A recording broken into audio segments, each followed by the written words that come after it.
Olá, prontos para refletir mais um pouco sobre a palavra do Criador? Então raciocine comigo e use a lógica. Veja bem. Segundo as Escrituras Sagradas, Deus sempre se utilizou de um intercessor para falar com um homem natural.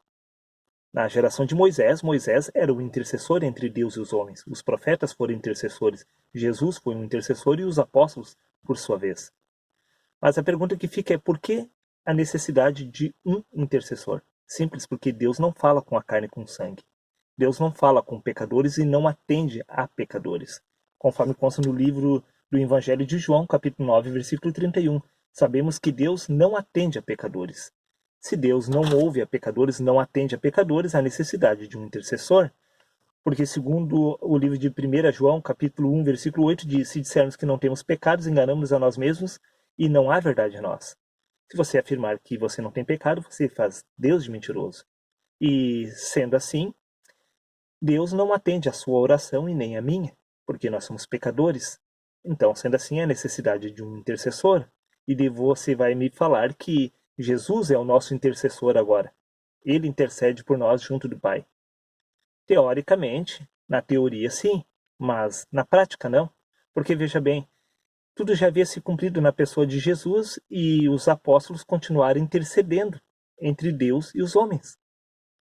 Se era Jesus o único intercessor, por que Pedro ficou intercedendo? Se Jesus era o único intercessor entre Deus e os homens, por que Paulo ficou intercedendo pelo povo? Sim, porque todos os milagres que foram operados após a morte de Jesus foi realizado pelos apóstolos. Se não havia necessidade de um intercessor, por que o povo recorria aos apóstolos? Por que recorriam ao apóstolo Paulo? Não seria melhor, por acaso, eles orarem como se faz dentro do sistema religioso? Jesus, realiza um milagre a meu favor. E pronto. Por certo que eles sabiam a verdade das Escrituras. Mas, então, por que eles agiam dessa maneira? Simples. Porque nunca será do jeito pelo qual você aprendeu dentro do sistema religioso. Jesus ele irá interceder por você uma vez que você vier a nascer do Espírito. Se você não vier a nascer do Espírito, Cristo não irá interceder pela carne e pelo sangue. Sim, a carne e o sangue é inimigo de Deus. Jamais acontecerá isso que passa pela mente de vocês, que Deus irá interceder pela carne. A carne já foi designada à destruição. Entenda uma coisa, os milagres que foram operados no passado não salvou aquelas pessoas. Jesus ressuscitou Lázaro e Lázaro tornou a morrer. Entenda uma coisa, Deus não realiza milagres a favor da carne. Tudo que foi realizado no passado foi para abrir o entendimento dos verdadeiros cristãos no futuro, entendendo que Deus ele age a favor do Espírito. Se você vier a nascer do Espírito, Deus irá interceder por você. Enquanto você não vier a nascer do Espírito, Deus não intercede por você. Do contrário, não haveria necessidade do apóstolo Paulo ter dado sequência na intercessão. Veja, é mais fácil do que se pode imaginar compreender. Você é um pecador. Deus não atende a pecadores. Ele jamais irá interceder por pecador. Isso contraria a lógica. Por que Cristo estaria intercedendo por algo que é contrário à sua natureza? Deus intercede pelo Espírito, para que o Espírito venha despertar no homem, para que o homem venha se tornar um ser espiritual. Deus deseja salvar o homem espiritual, não um homem natural. O homem natural foi predestinado a retornar ao pó da terra. Não há salvação para o homem natural, há salvação para o homem espiritual. Mas a conclusão desse assunto, para não prolongar, é: pare de orar a Deus. Carne e sangue, Deus não atenderá o clamor da carne e do sangue. Carne e sangue é inimiga de Deus. O inimigo de Deus será destruído. Deus irá jogar no lago de fogo. Você não lê as Escrituras que o inimigo há de ser destruído? Há de ser subjugado embaixo de seus pés? Como que a natureza humana estaria sendo salva pelo Criador? É tão difícil entender uma coisa tão simples. Deus não veio salvar a natureza humana. Deus veio resgatar o seu filho. O homem espiritual que vier a nascer do Espírito passa a ser filho de Deus.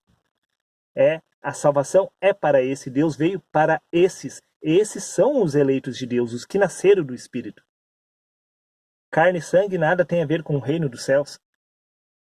Sendo assim, quando você ora a Deus, o homem que ainda não nasceu do Espírito, quando ele está orando a Deus, ele está orando para qualquer coisa, menos para Deus.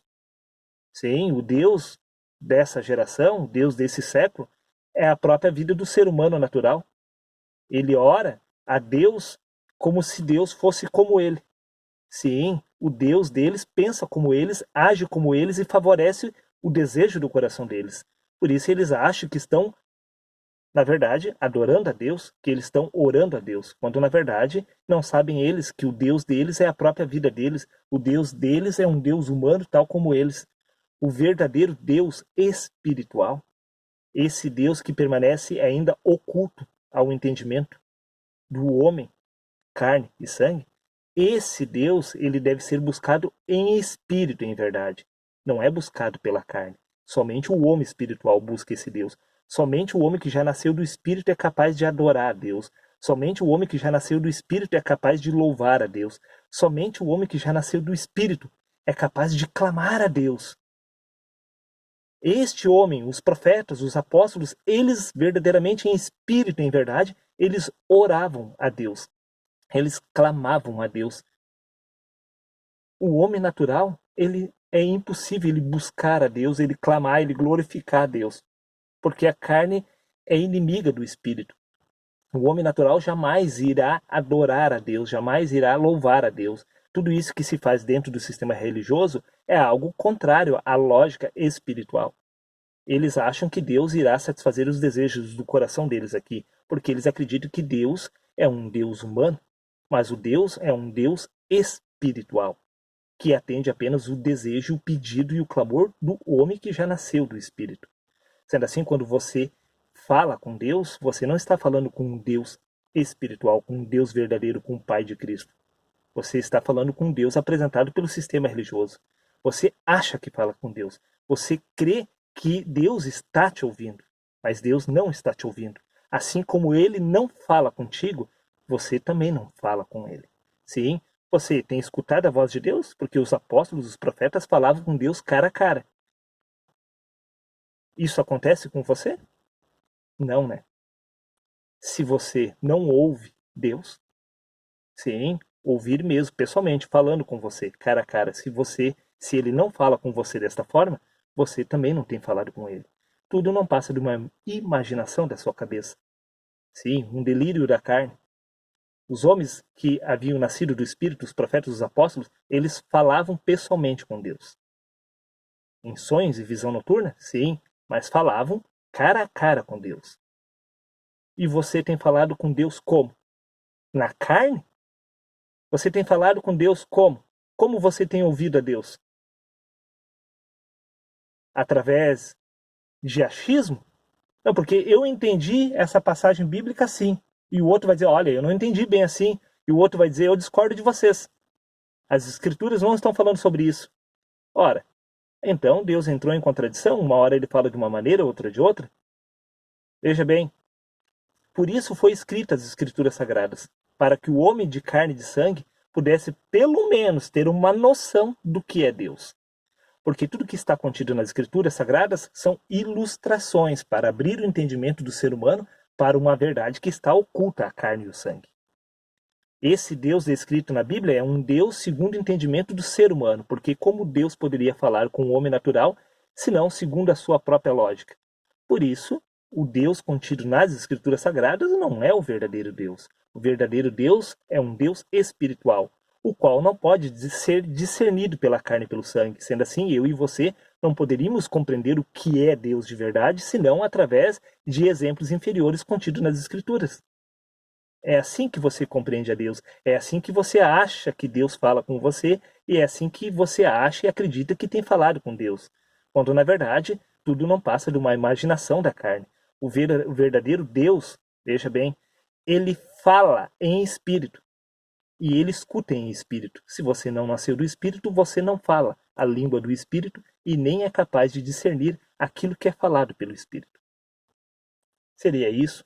Raciocine, use a lógica. Se você verdadeiramente quer ser ouvido por Deus, siga o conselho de Jesus. O que é nascido da carne é carne, o que é nascido do Espírito é Espírito. Nasça do Espírito. Uma vez que você vier a nascer do Espírito, Deus escutará a sua oração. Deus será contigo, porque mediante o nascimento do Espírito você será santo, porque é sobre esse nascimento que o homem nasce santo. E é a esse santo que nasceu do Espírito que Deus escutará. A carne e o sangue Deus jamais escutará, porque nós somos pecadores e Deus não atende à oração de pecadores. Por isso, no passado, Deus não atendia o clamor dos doentes, Deus não atendia o clamor dos aleijados, dos cegos, porque a menos que o profeta intercedesse por eles, eles permaneceriam naquela situação para todo o sempre, porque Deus não escuta pecadores. Por isso, dentro do sistema religioso está cheio de pessoas cegas e aleijadas, pessoas com várias deficiências de todos os tipos, deficiências físicas. Por quê? Porque esses pastores, eles são pecadores, Deus não ouve a pecadores, por isso eles não são curados. Deus não escuta a pecadores. Eu, você e seus líderes somos pecadores. A menos que viemos a nascer do Espírito, Deus não ouvirá a oração do pecador. Deus escuta a oração do justo, e quem é justo é quem já nasceu do Espírito. Seria isso, reflita e até o próximo vídeo, meu amigo.